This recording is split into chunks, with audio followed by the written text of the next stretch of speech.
Bismillahirrahmanirrahim. Assalamu alaikum pre-9 class. How are you? Hope you all are fine. Today our topic is study of malaria and an example of biological method. हमने last time जो है वो काफ़ी सारा discuss कर लिया था. आज हम डिस्कस करेंगे पेज नंबर 24 से. यहाँ से देखेंगे जहाँ से मैंने मार्क किया हुआ है. इन 1878 a French army physicians Levarin began to search for the cause of malaria. 1878 में एक फ्रेंच साइंटिस्ट था, आर्मी फिजिशियन था जिसका नाम लेवेरन था. उसने ये सर्च किया कि मलेरिया की आखिर वजह क्या है. उसने डिफरेंट रिसर्चेस किए, डिफरेंट एक्सपेरिमेंट्स किए. उसने क्या किया कि he took a small amount of blood from the malarial patient, examined it under the microscope. उसने एक मलेरियल पेशेंट का ब्लड लिया और उसने माइक्रोस्कोप से स्टडी की कि इसके ब्लड के अंदर क्या है. He noticed some tiny living creatures. उसने नोटिस किया कि उसके ब्लड के अंदर छोटी छोटी सी मखलूक है.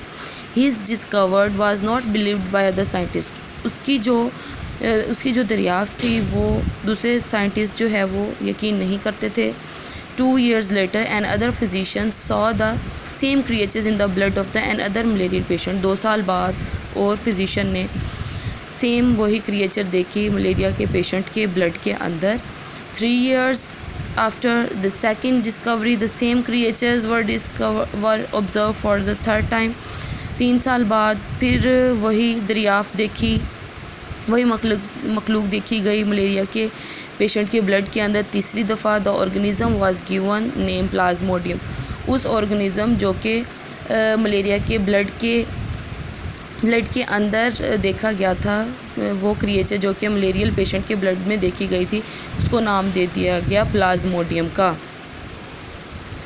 अब तकरीबन तमाम साइंटिस्ट ने बिलीव कर लिया था कि प्लाज्मोडियम ही कॉज है मलेरिया का, कि जिस पेशेंट के अंदर प्लाज्मोडियम मौजूद होगा उसको मलेरिया होगा. In the last part of the 19th century many different causes of the malaria was being suggested. By that time there were 4 major observations about malaria.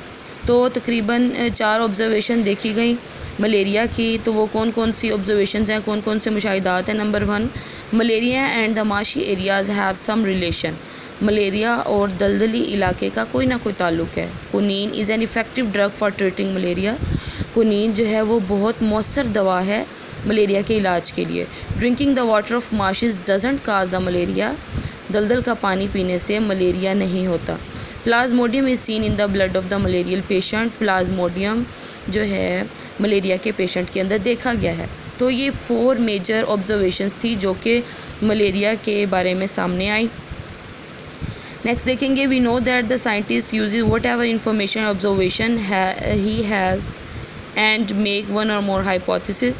तो साइंटिस्ट जो हैं जो भी इंफॉर्मेशन लेते हैं, जो भी ऑब्जर्वेशन लेते हैं, तो फिर वो नेक्स्ट हाइपोथेसिस बनाएंगे. तो इन ऑब्जर्वेशंस के बाद जो हाइपोथेसिस आई वो क्या थी.